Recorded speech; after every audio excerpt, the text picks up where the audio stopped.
in a world of overstimulation, a world of phone notifications and calls and meetings and all that stuff, the willingness to go and be in silence is increasingly important. This podcast encourages and empowers you to create your own unique real story, develop your own unique real statement, and discover your own unique real self. The power is yours.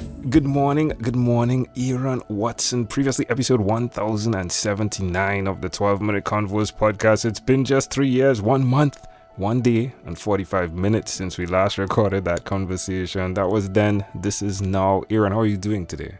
I'm good, and holy moly, that precision, I love it. Yeah, well, it's been quite a bit. I can well imagine how things have changed. I believe you were moving to Asia from Pittsburgh probably like a month after we were talking. Did you go through with that? Yeah, so I spent 6 months Southeast Asia, Vietnam, Thailand, Singapore, Hong Kong, Bali, Indonesia, a couple other places I'm probably forgetting. I did that for 6 months, got an idea for a company called Piper Creative, moved back, started that company, and launched an event series called the Going Deep Summit. Wow. So what happened on the trip? Were there moments of epiphany, or did you just want to get back home? So I'm walking back from the grocery store in Chiang Mai, Thailand, listening to a podcast that has nothing to do with media or events or marketing or anything like that. And the idea for Piper hit me like a ton of bricks. There's going to be a desire, a need, a opportunity for companies, firms, large and small, to vlog their journey, create their own reality show around their brand, around their story. And they're going to need someone to help them do that. So Piper, the company that I founded with my co-founder, Hannah, was created to meet that need. Where did the name come from in the midst of everything? In 1968, the Pittsburgh Pipers won the American Basketball Association and then changed their name to the Pittsburgh Condors. 5 years later, the franchise folded. So it's a subtle allusion to Pittsburgh. I also love basketball, but it's an homage to our Pittsburgh roots without being overly hitched in the face about it. Yeah, that's beautiful. Wow, love how you did that. Yeah, so where did that come from, that ability to connect that where you're born, right? You were born in Pittsburgh, right? Yep. The way you're born is connected to your identity. Who drilled that in you?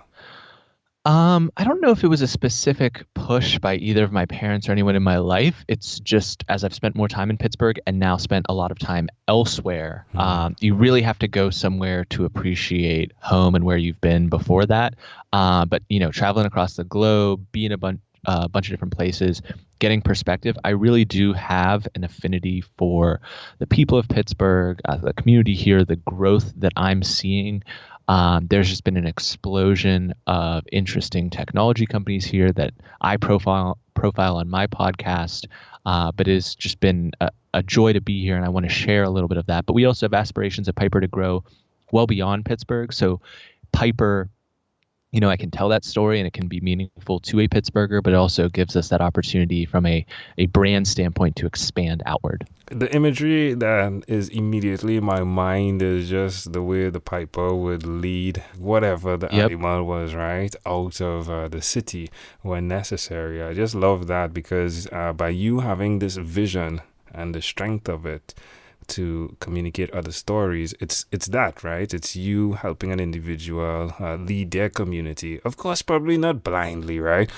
And not for a negative aspect, but just to see the value, to be able to see the story. It's a beautiful opportunity. Now, the skill set for that requires some doing as well. How have you developed that? Is the podcast the core of it?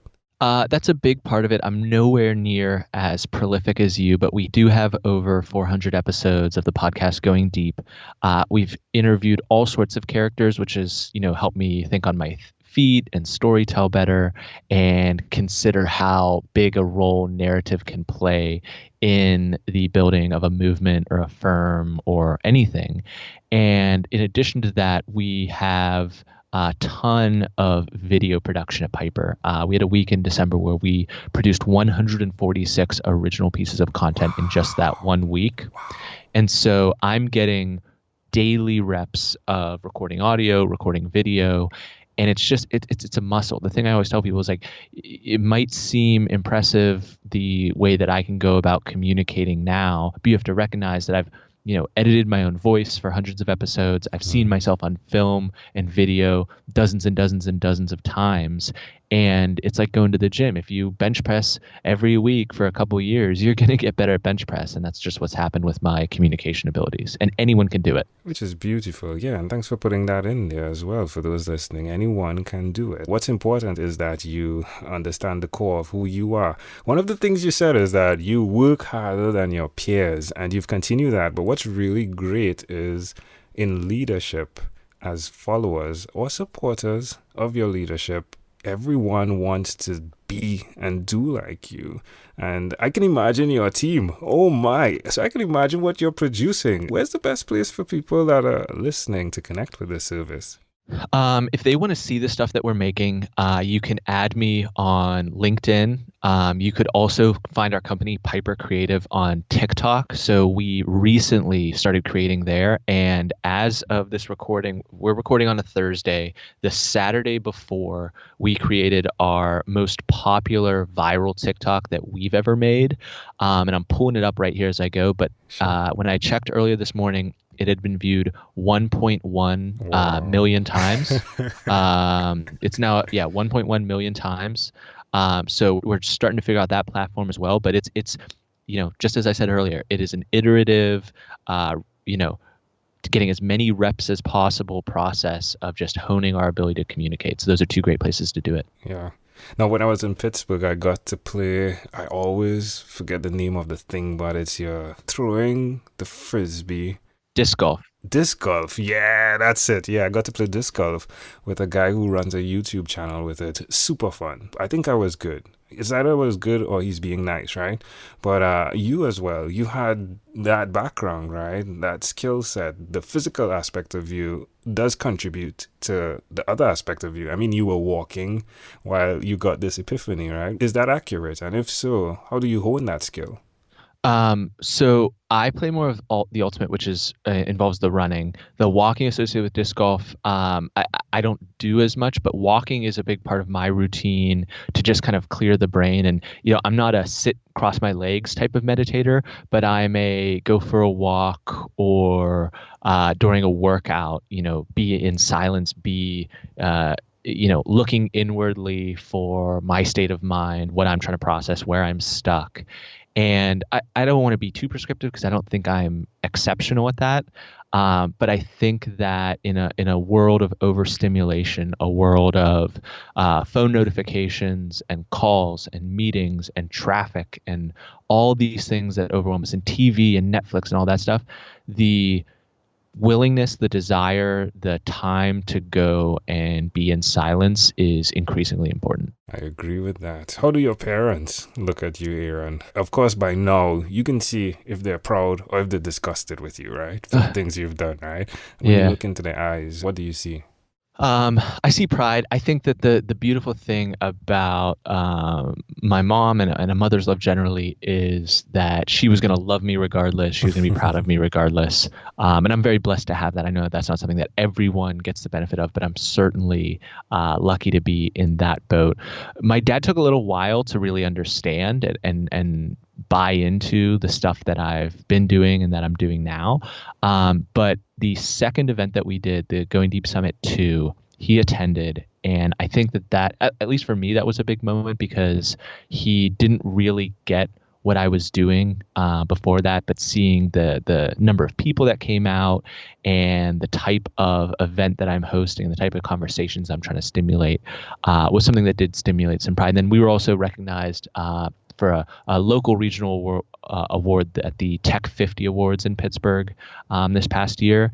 And I know that was a pretty big moment of kind of validation from my parents' perspective that, I'm not just out here, screaming at the wall. There is a acknowledgement of what we're building, and it's still in its nascent stages. That's wonderful, my friend. Well, hey, I'll tell you, it's a grand opportunity to call and have this conversation, and to hear that you've not given up, my friend. It always feels as though from the first time of having the conversation I had with you, and then listening and preparing again, it feels as though you're like 75 years old, probably, with the wisdom you've decided to put on into your life, because that comes with a decision to take life force, because your life is going as you listen to others, as you get others to listen to. But to see that going deep has now helped others to go deeper is really, really, really remarkable. So thanks for doing all you're doing. Do you even have a conversation with the possibility that you could die today or tomorrow? I think about death every single day. I have a very good friend where we talk about this a lot. And what interests me a lot about society is the way that we segment our older population from everyone else. We send them to the senior care facility. We send them over there. And I think that we're doing a tremendous disservice to everyone by a denial of our limited time on earth, our denial of the reality of death. And it can be anxiety inducing. It can be stressful to hear that.